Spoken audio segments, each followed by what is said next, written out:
Greetings, my fellow freedom-loving sovereign thinkers. Thank you for tuning to LL3 Podcast. My name is Craig, transmitting from the beautiful realms of planet Earth. Today's date is Monday, August 17th, 2026. Is episode 1979. Israel will keep bombing Gaza and the looming debt crisis in America.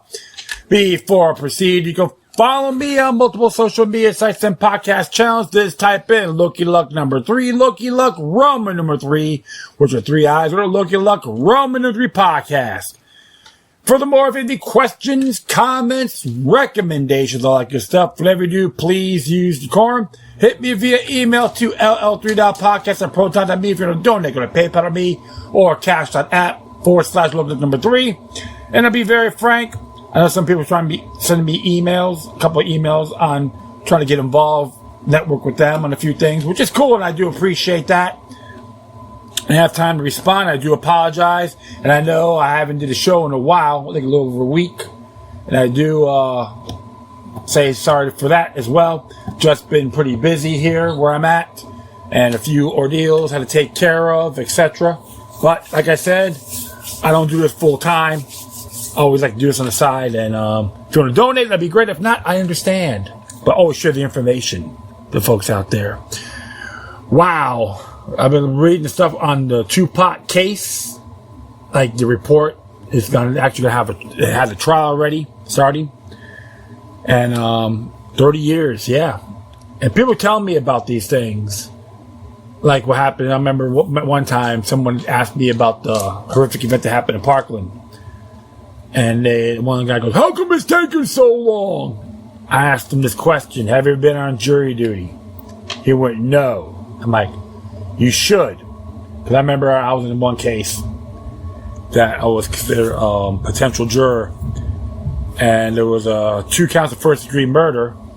This happened in 2019, around March of 2019. This occurred in 2007. Just to give you an example. Some of these cases takes a long period of time. And that's just how it is. It's not great or dandy. You can't fast track everything. It's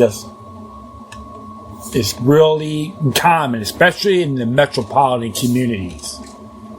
So if you're going to complain about it, what's taking so long, you should go to these ordeals or do a little homework, and you'd be surprised.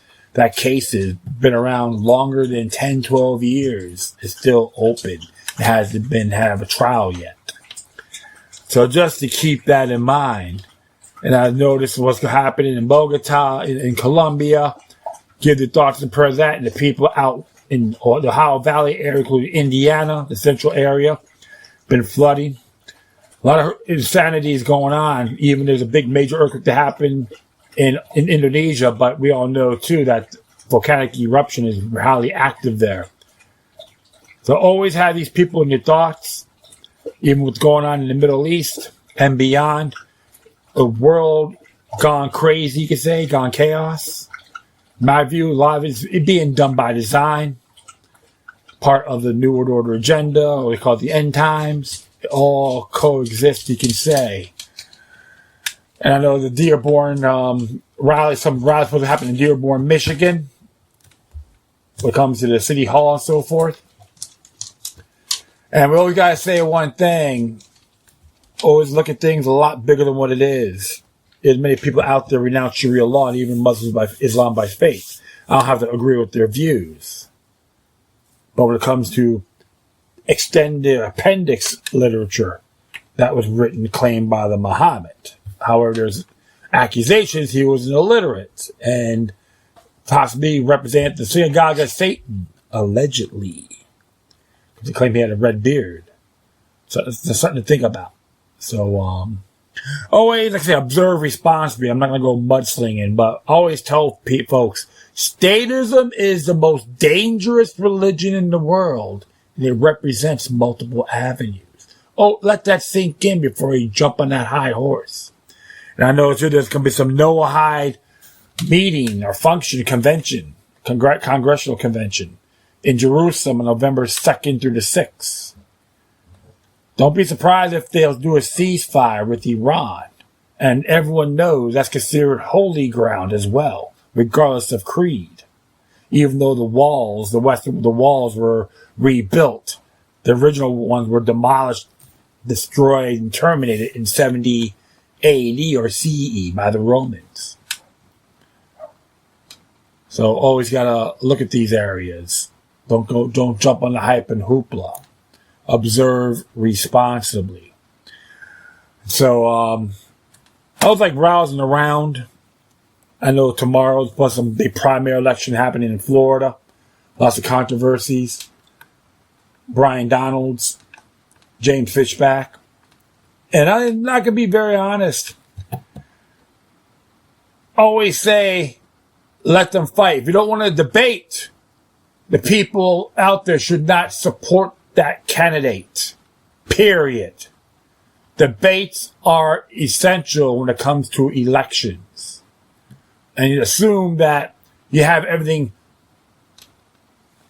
under the bag, you can say, yeah? Everything's got it made and set. You're being delusional, including the people who live there. That's just one state. And of course, I remember I saw one video clip from James O'Keefe about vouching without any identification or registration. Wow.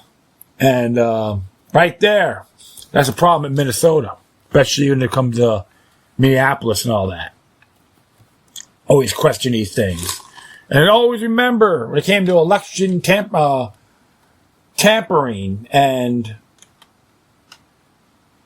harassing people and so forth, corruption happened in Athens, Tennessee, August 1st and 2nd, 80 years ago. I recommend folks, I tell people, start looking at these things. Even going on in the city of Miami. One commissioner, Gabella, I think it is, he's getting all bent out of shape at this Bayfront Public Trust meeting. So I'm always get a big kick out of these clowns, man. They all become experts. It doesn't matter who's reporting. It can have differences with these individuals, but in good faith, there is public access. Article 1, Section 24 of the Florida Constitution guarantees that. So Commissioner Cabela from Miami and your wife and everyone else, deal with it. If not, resign and move to Cuba. Period. I don't give a damn what you think. But, wow, is this other stuff going on? It's like I said, there's so much insanity's happening, and I'm just shaking my head. On the contrary, I don't want to be digressing all day long here, and I do apologize. Just all those things I do confess. So I'm going to read a couple articles here. I recommend folks to go to censor.news. Mike Adams created. And I'll go one more thing too. I know Dustin Nemos, I've been watching his videos, and he may call out other folks, but you know what? Observe responsibly. It doesn't mean his content is horrible. But I know for a fact it's being censored. I shared one of his videos on Facebook, and they wouldn't even put it on. So that means he's doing his job, whether you like him or not. So without further ado, I'm going to be narrating a couple articles. This one came out from news.antiwar.com. This one's entitled Report. Kirshner, Netanyahu, meeting ends with agreement that Israel will keep bombing Gaza. All hail to the Gino, to the synagogue of Satan. Hip, hip, hooray! Hip, hip, hooray! Well, I'm going to be reading this right now. And, unfortunately, I don't know who wrote this, but sorry about that. But as it reads here, a meeting between Israeli Prime Minister Benjamin Netanyahu and President Trump's son-in-law, Jared Kushner, a longtime family friend of the Israeli leader, ended with an agreement that Israel will continue so-called targeted strikes in Gaza, Haaretz reported on Monday. The reported agreement to allow Israel to continue attacks in Gaza comes despite Kushner holding a meeting a day earlier with Hamas officials, which they claimed that Mossad allegedly created them. I'll continue on. Who said they were committed to the disarmament plan announced by President Trump and the so-called Board of Peace.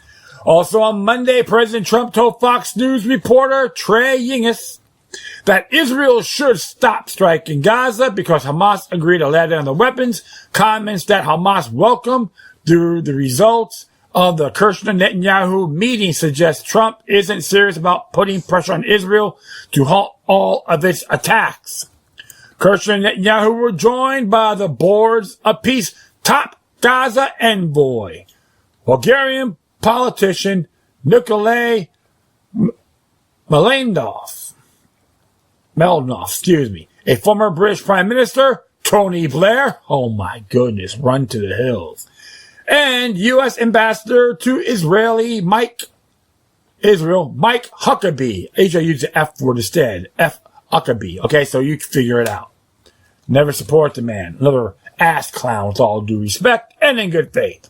The Harris report said officials agreed to allow work to begin in Gaza on sanitation infrastructure to prevent disease outbreaks and contamination of groundwater and coastal water, but broader reconstruction will still not be allowed.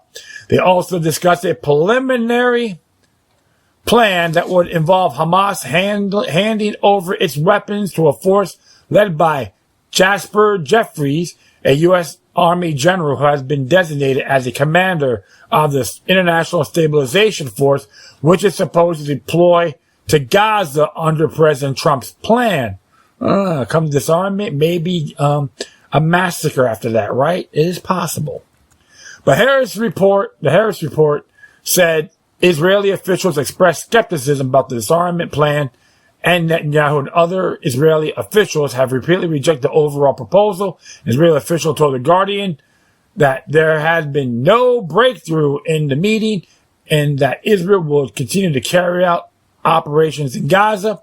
Israel's attacks in Gaza since the so-called ceasefire deal was signed in October 2025 have killed at least 1,265 Palestinians and wounded 1,498. According to the latest numbers released by Gaza's health ministry, the ministry said over the previous 48 hours, Israeli attacks have killed at least 2 Palestinians and injured 15. This is by Dave DeCamp, by the way. Wow. So, hey, as far as I'm concerned, I say, how about we stop foreign aid and don't sign the NDAA measure? That's how I look at it. We should not be involved in foreign entanglements. And plus, 10-7 was a 24/7 excuse for everything. That coincide with September 11, 2001. Too many pawns in the game. They want this one world order so bad. They're after Gaza. They still probably want to push to attack Iran to fulfill the seventh kingdom for the Club of Rome. Yes, Bibi's a puppet too, not a puppet master in his entirety. So with President Trump, 2 vehicles. Right, one will try to control the other.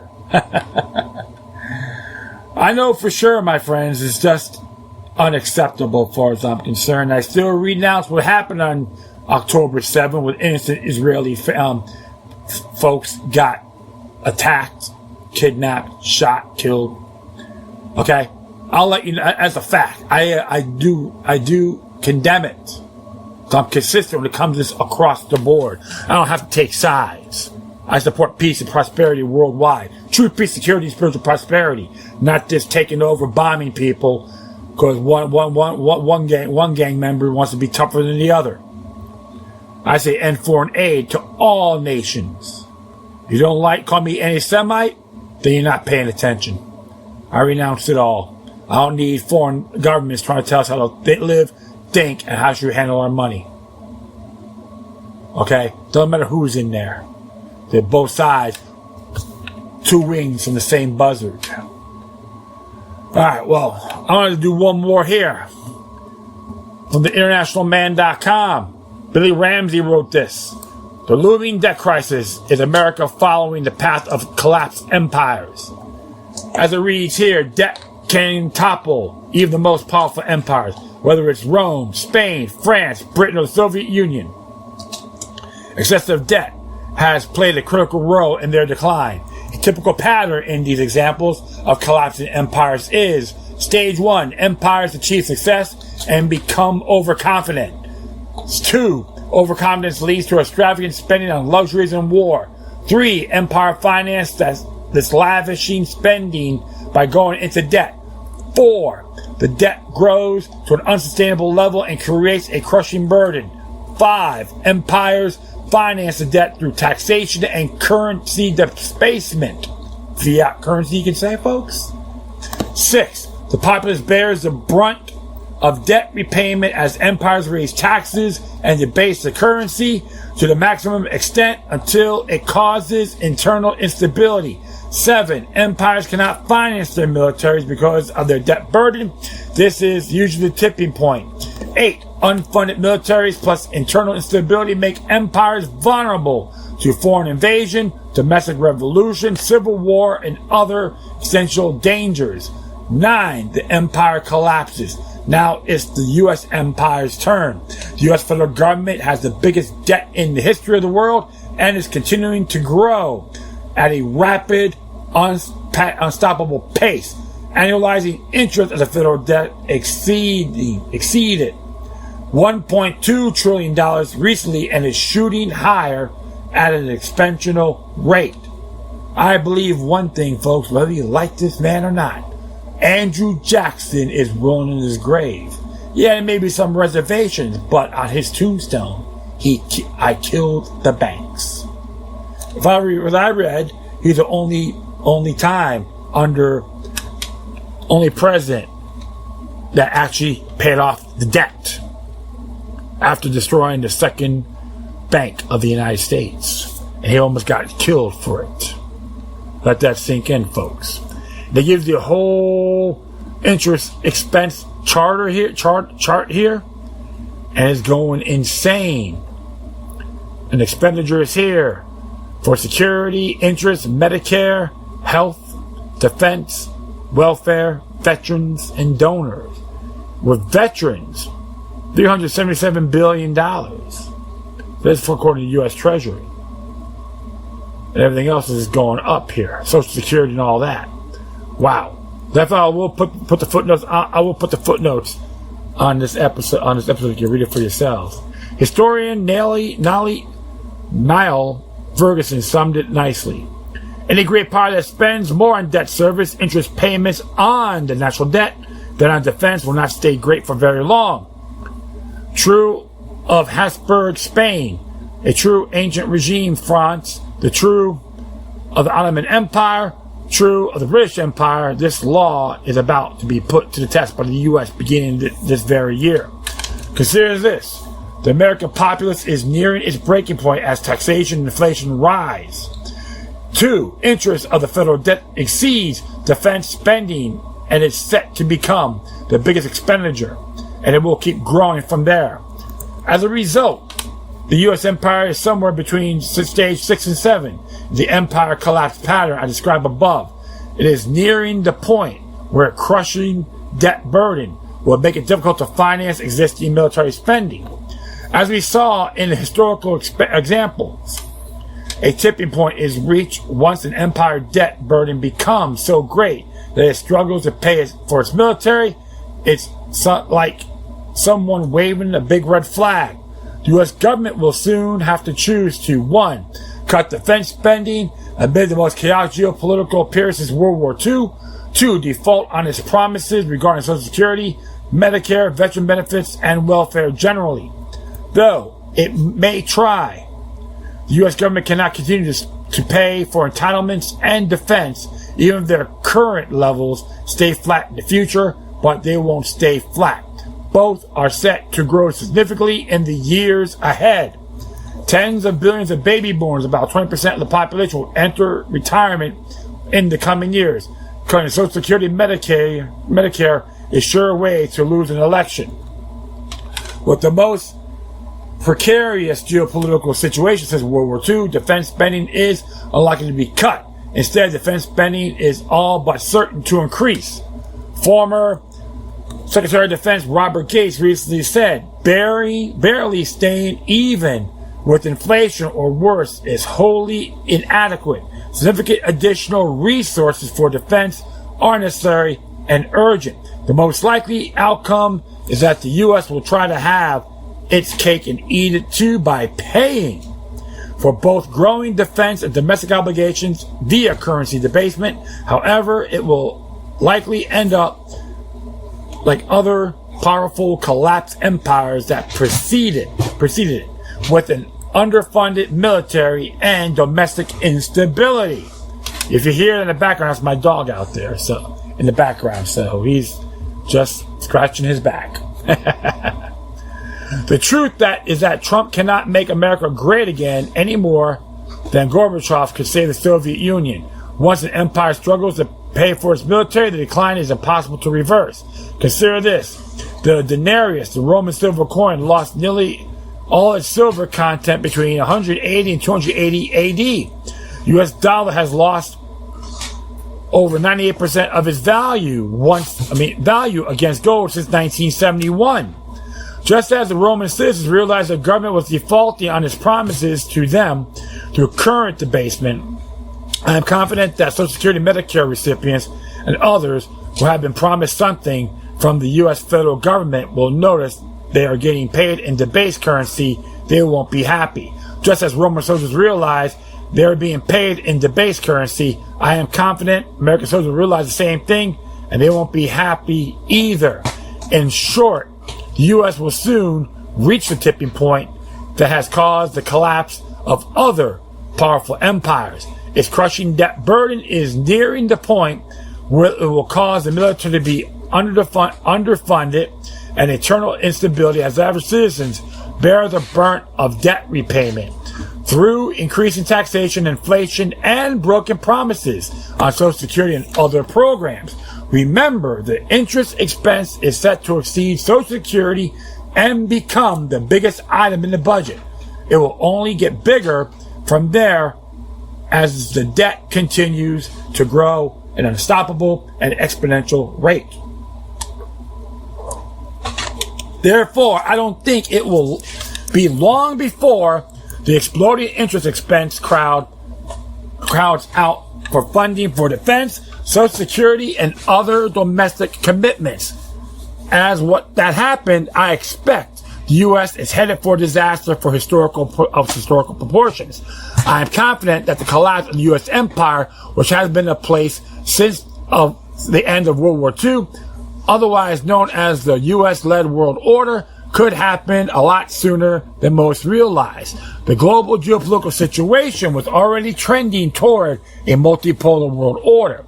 The U.S. debt crisis compounding its geopolitical problems and will accelerate this established trend. That means we're likely to see the end of the U.S.-led world order and the emergence of a multipolar world order in the not-so-distant future. Many people will be unprepared for the collapse of the U.S. empire. However, when you look at the big picture, that's where I think we're headed. And just like the collapse of previous empires, debt will play a significant role. When private businesses go bankrupt, shareholders get wiped out. When governments go bankrupt, those who hold its fiat currency gets wiped out.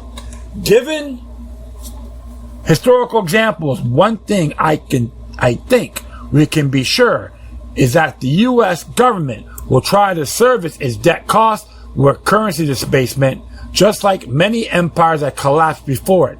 That's terrible news for the U.S. dollar, which is the Federal Reserve note, okay? I have little doubt the coming months and years will be the most chaotic of our lifetime. Countless millions throughout history were wiped out financially, or worse, as previous empires collapsed because they failed to see the correct big picture and take appropriate action. That's why I just released an urgent report, the most dangerous economic crisis in 100 years, top 3 strategies you need right now. So they give you PDF formats, all that for free. So I recommend folks to check it out. But I gotta be doing the same thing. So, and that's okay. One thing I know for sure, it is total insanity of what we're witnessing. And in addition, the late great Martin L. Gross forewarned us in his books, including Government Racket, Washington Waste from A to Z, and Government Racket 2000. And that's one of the books I've read in the used bookstore in 1995 and read it from A to Z, and those big bureaucrats are not benefiting the people. 10% of it, average. And look what's happening now. So I always tell people to get hard assets, own land, get acreage.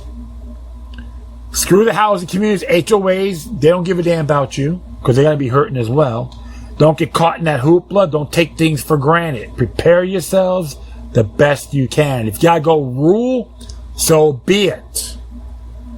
Where there's wildlife, there is natural resources.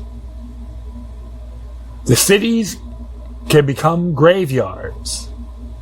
A little history lesson too. How did Hitler came to power? The fall of the Reichsmark. Fiat currency.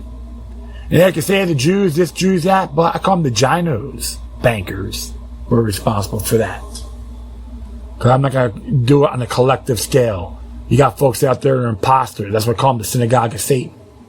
You don't have to be a religious man to figure that one out. All you got to do is read, observe, and examine. If you don't learn from the past, folks, we're doomed to repeat it. And plus, there's other states right now they do accept gold and silver as financial transactions in their law books. I recommend looking that up. 10thAmendmentCenter.com is a very good site to check out. And Mises Institute too, Mises.org. So I'm not gonna post those. You can look it up yourselves. And trust me, folks, you'll thank me later. If you don't learn from the past, we're damned to repeat it, and we're seeing it right now in front of our eyes. So if the economic collapse does happen, they're going to blame one man. If you're going to blame one man for everything, then you're delusional, you're not paying attention, you're not informed. Sorry to say that. Okay, if you get offended, that's fine. But think before you speak. Don't be part of the herd conformity. Well, that will be it.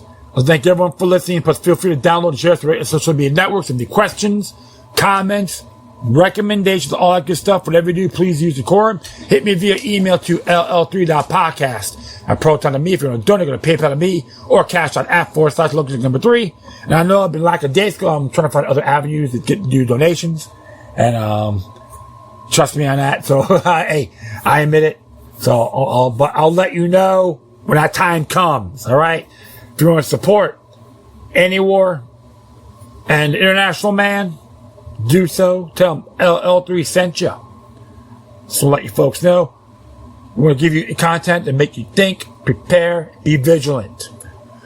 All right. Once again, thank you for your time. Plus, always remember that the demoniac resistance is healthy for the soul and can liberate humanity. Until next time, take care of yourselves. Keep on spreading love. And may your guardian spirits be with you.